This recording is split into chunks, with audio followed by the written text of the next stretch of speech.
Praise the Lord. Hallelujah. Thank you Jesus. இந்த நாள்ல கூட தேவன் நம்ம இடத்துல ரெண்டு காரியத்தை எதிர்பார்க்கிறார். Hallelujah. Hallelujah. Thank you அப்பா. என்ன அப்படின்னா, ஒன்று ஆவியிலே நிரம்பக்கூடிய அந்த அனுபவத்தையும் வார்த்தையிலே நிரம்பக்கூடிய அந்த அனுபவத்தையும் அவர் நம்ம இடத்துல எதிர்பார்க்கிறார் என்பானவர்களே. அதனாலதான் யோவான் 4:23 அவர் சொல்லுவாரு, என்னை வழிபடுவோர் ஆவியிலும் உண்மையிலும் வழிபடுவர். தேவன் ஆவியா இருக்கிறார், அவரை வழிபடுவோர் ஆவியிலும் உண்மையிலும் வழிபடணும். ஹல்லேலூயா. அப்ப சொல்ல அவர் எப்படி இத பிதா விரும்புகிறார் அப்படின்னு சொல்றாரு.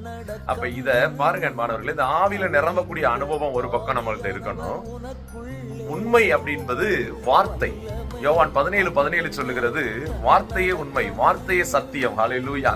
அப்ப இந்த வார்த்தையில நிரம்பக்கூடிய அனுபவம் இருக்கணும். ஹல்லேலூயா. அப்ப நம்முடைய ஜெப முறைகள் எப்படி இருக்கணும்? ஒவ்வொரு நாளும் ஆவியில நிரம்பக்கூடிய அனுபவமும் வார்த்தையில நிரம்பக்கூடிய அனுபவத்திலையும் நம்ம தொடர்ந்து பயணிக்கணும்னு பிதாவானவர் விரும்புகிறார்.